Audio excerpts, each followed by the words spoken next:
Ayun mga boss, at dahil nga tapos ko nang ikabit yung central lock, alarm naman ang ikakabit ko ngayon. So, K-Pax alarm yan.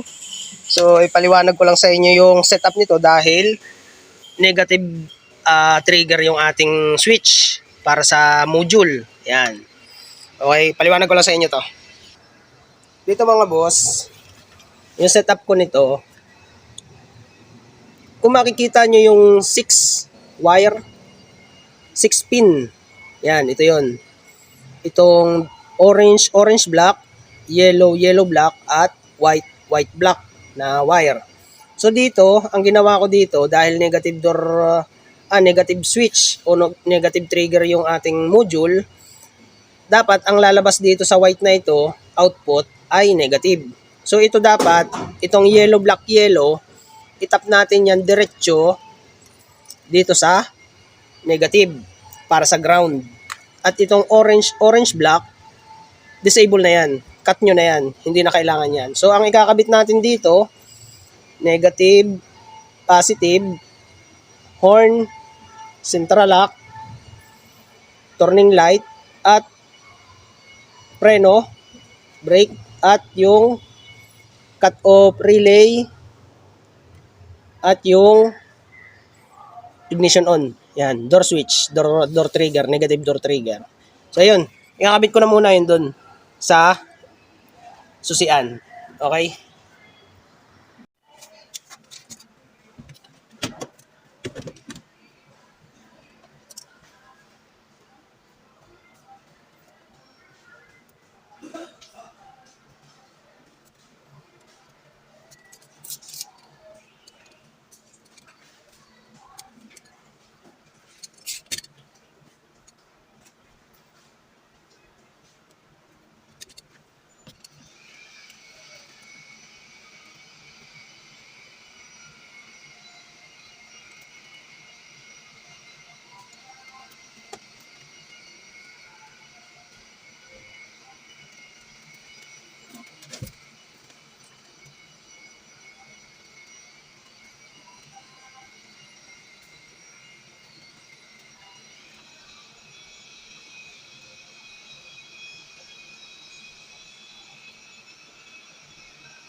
Isa lang. Ano na ito? Door trigger. Bukas. Ay, ano? Bukas pa magagawa yung door trigger. Wala pa.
Okay, so dito sa ignition switch, goods na yan. Paliwanag ko lang sa inyo yung mga wirings na pinaglagyan ko at kinat ko. So dito, yung pinagtapan ko no wire ng module, yan para dito. Ito yon yung rekta. Kung mapansin nyo, pakita ko lang sa inyo. Nakita nyo naman doon sa paggagawa ko, nag-test light muna ako, gamit ang test light. Tinester ko muna yun isa-isa. Yan. Okay. Tapos yan, nung nakuha ko na yung kuryente, sinukso ko na muna yan doon. Ang ginawa ko, ini-on ko muna yan. Tapos pagka-on ko, hinanap ko yung wire. Sinundot-sundot ko yan lahat. Ilan yan? 2, 4, 6. 6 na wire yan. Sinundot-sundot ko lahat yan. Hinanap ko yung hindi umiilaw na wire. Nag-iisa lang naman yun dyan. So, dun sa hindi umiilaw, itong wire na to. Yung brown na pinakamaliit. Brown. Kasi isang brown dyan malaki. So, yung pinakamaliit na brown. Yan yung sa starter wire. Yan. Yan yung kinat ko. Tapos number 30 ng relay dito sa socket. At yung 87 papunta dun sa makina. Tapos yung ignition naman yan, nung nakat ko na yung wire, so naka-on pa rin yan. Ang ginawa ko, in-start ko naman. So hinanap ko naman dyan yung ignition on. Kapag pinatay ko yung susi, namamatay yung wire, yung ilaw. At kapag nung in-start ko ay stable yung kuryente. So dito, yung ignition on na pinagtapan ko, yung kulay violet. Yan, yung wire na yan, violet. Yan, magkalapit lang sila. Ito yung cut off at ito yung ignition on. Tapos ito yung pula, ito yung wire ng kuryente. So dito, okay na yan. Pipix ko na agad yan. Tapos itong pink, ilulusot ko na yun doon sa labas. Doon. May rubber dito eh. Yan. Diyan ko yan ilulusot. Itatawid ko yan dito. Okay? Tapos yan, ililinya ko na yung papunta dito sa baba para maitap ko na yung sa switch para dito sa module ng actuator. Okay? Tapos dito ako magtatap nung sa preno at sa turning light. Yung sa door trigger, door switch, gagawa pa ako niyan. Ayusin ko muna itong alarm system. Okay? I-missing ko muna ito lahat. Yan. All goods na yan. Ayan o, nakaabang na. Yung preno, turning light, nandito. Yung pink, sa horn, sa labas na yan. Okay? Okay, nailinya ko na yung ibang mga wire mga boss. Kung napansin nyo, itong pink, nabalutan ko na yan ng tape. Ililinya ko na yan dito sa may rubber na yun. Abangan ko na dun sa labas. Tapos dito, yan, ganyan ang itsura niyan. Dito ko na itatap. Ikikibol tie. Balot na yan ng wire. So, ang ayos na natin yung sa relay. Naiwan na rin natin dito yung pink. Yan. Para sa horn. Tapos nandito na sa baba yung para sa central lock. White black. Ayan. Tapos yung ground, dito ko na rin yan itasama. Tapos itong nasa baba, brown, door switch, at brake light. Ayan. Dito ko na yan papupuntahin. Yung brake light, turning light. Yan, tatlong yan. Okay? Kasi naandun yung fuse box eh. So, pupunta ako doon. Dito na ako pupunta. Mas madali. Okay. Titrace ko lang dito kung alin dyan yung turning light at sa preno. Okay, magdudugtong pa ako ng wire dito. Iaayos ko na lang ito. Tapos ililinya ko na lang din doon yung sa horn. Yan, sa pink. Okay, nandiyan na lahat. Nakaabang na lahat. Yun lang naman ang itinatap dyan. Ilang wire yun? 3 dito. 4. Tapos ay 5, 6, 7, 8, 9, 10. 11 wire. 11 wire lang naman ang tinatap dyan. Basic lang naman yun. Okay? So yun, malapit na ito. Iaayos ko na lang itong mga to. Dudugtong ako to ng wire mga boss, papunta dito. Yan. Tapos yung dome light, yung door switch, iabang ko na lang dito. Kasi nga, wala pa tayong door switch. Gagawan ko pa yan. Okay? So yung alarm, malapit na ito. Maglilinya na ako dun sa labas. Pakita ko sa inyo. Yun mga boss, naiayos ko na yung sa wirings niya dito. Tapos dito, nagdugtong ako ng mga wire. Para dun sa turning light. Ayan. Dinugtungan ko yan. Kasi kapos yan dito eh. Kailangan ko mapaabot yan dito. Yung turning light, nadugtungan ko na. Yung sa brake, yung orange, nadugtungan ko na rin. At yung sa blue, sa door trigger, nadugtungan ko na din yan. So babalutan ko na lang yan papunta dito. Tapos papunta dito yung turning light at sa brake. Tapos yung ano niya, yung sa horn, yung pink wire, naikamada ko na yan doon. Pakita ko sa inyo sa labas. Okay, dito, naikamada ko na. Ayun, doon sa goma na yun. Putulin nyo lang yung dulo, kasi kamada nyo na doon. Ito, hindi ko pa naipipix dahil may ililinya pa ako dyan. So, dito ko na nilagay yung horn. Yan, may mga abang kasi na tornilyuhan yan dyan eh. Ito, bakante pa oh. Yan. Diyan ko na nilagay yan, kasama no ground. Yan, kumakita nyo, ayan oh. So, iaayos ko pa yan. Patutunogin ko na muna. Pagaganahin ko na muna yung alarm. Tapos dito, babalutan ko na lang yung mga wirings. Pag nabalutan ko na yan, tapos dito, naitap ko na, pati yung ground, lalagyan ko na lang itong terminal na bilog, itatap ko dyan. Tap ko na rin itong sa central lock. Tapos gagana na yan mga boss. Okay? So, babalutan ko na to. Tapos, lilinya ko na dun. Yung mga boss, nalagyan ko na ng terminal na bilog, yung ground. Tapos dito, na-itap ko na dun sa module, pero hindi ko pa pinipix yan. Titignan ko muna kung, kaya hindi pa nakatape, titignan ko muna kung tama yung tap ko ng wire, kung sasabay siya sa lock or unlock. Kung hindi naman, pagbabaligtarin ko lang ng polarity yan. Kung pag nag-lock tayo dito sa remote, ay nakabukas yung, yung pinto, babaligtarin lang natin yung polarity niyan. Kung tumama, ay di, fix na natin yan. Tapos dito, itong wire na ito, itong 3 na ito, kahit alin dyan sa lahat ng wire na yan, mapwera lang doon sa malalaking wiring. Ang pag-test light niyan, ganito lang mga boss. Okay, pakita ko sa inyo. Okay, dyan sa wiring na yan mga boss, ito yung test light natin. Yung test light natin, nakalagay yan doon sa body ground, ayun. Okay. Sa body ground yung kabilang dulo ng test light natin.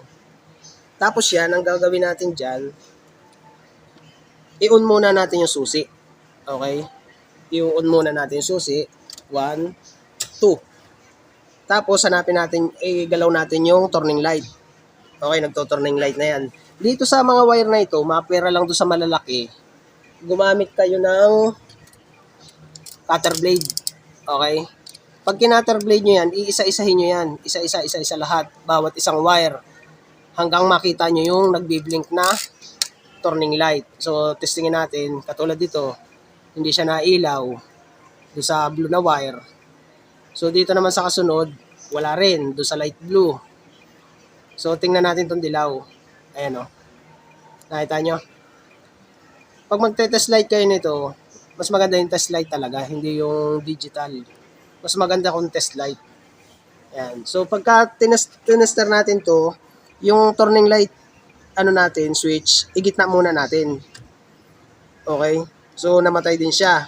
Yung iba kasing wire niya, pagka sinundot mo, nabilis ang flasher niya. So, dito, ilalagay mo muna sa gitna, then turning left. Yan yung turning left, dilaw. Nag-iisang dilaw lang naman yan. Ay, hindi pala. May isa pa palang dilaw dun. Ayun o. So itong isang dilaw, basta gagamit lang kayo ng cutter blade. Yan. Hihiwaan nyo lang, dot-dot lang. Ayan o, kunyari ganito. Kunyari wala yung hiwa, no? Ang gagawin nyo dyan, dudut-dutin nyo lang ganun. Gigilitan nyo lang. Pero wag nyo lalaksan kasi baka maputol naman. So ito, turning left, kulay dilaw. Lagay muna natin sa gitna. So nawala. Tapos, i-turning right naman natin. So turning right, hindi siya na-function itong dilaw. Hanapin naman natin to. Ayan. Ganun lang. Okay? So igitna ulit natin. Okay, goods. Turning right. Okay, goods. Turning left. Okay, goods. So ito, itap na natin yan. Yung, ito, para sa turning light. Tatap na natin yun dyan sa light blue at yellow wire. Dito yan sa may rubber dito sa ilalim. Doon sa pinagdaanan natin ng wire ng Sintralock. Yan. Tapos yung isa naman, doon sa preno, ganun lang din yan. Ang gagawin nyo naman, tatapakan nyo yung preno. Tapos susundutin nyo isa-isa yung tawag dito, yung mga wire. Susundutin nyo isa-isa para makita nyo kung iilaw yung test light natin.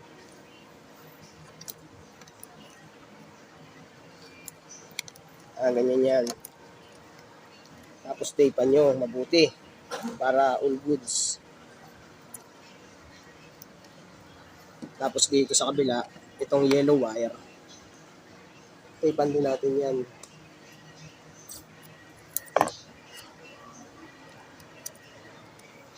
Nahanap ko na yan kanina. Inilagay ko lang, idinemo ko lang ulit. Ang diskarte dyan, bago kayo magkapakana ng installation ng alarm, hanapin nyo muna yung mga pagtatapan nyo tulad ng ignition on, kuryente, mga turning light, ganyan, preno, para may prepare nyo na agad yung wirings. So dito naman sa blue na ito, ganito naman yan. Kunyari, may cutter blade kayo, gilitan nyo ng kaunti. Tapos, abutin nyo yung tapakan ng preno, tapakan nyo. Ayan o, preno. Okay? Yan yung preno. So, ginilitan ko na yan, tinalupan ko na yan. So, pag nagpreno tayo dyan, gamit ang test light, makikita natin yan. Kung preno nga talaga yan, preno natin. Okay. So, yung orange, dyan na natin itatap. Orange nung sa alarm. Brake yun, brake. Doon sa diagram niya. Put brake. Minsan, ang pangalan doon sa diagram. Pero kalimitang kulay niyan, orange. Standard na yun sa mga aftermarket na alarm system. Kapag ka nalagyan nyo na yung lahat, all goods na yan, pwede nyo nang ibalik dun sa hiniwa natin na na insulator. Kailangan pagka na anuhan na natin yan, kapag ka nagawa na natin yan, titapan ulit natin. Yan. Bubuuhin nyo ulit. Yan. Lahat, dapat lahat.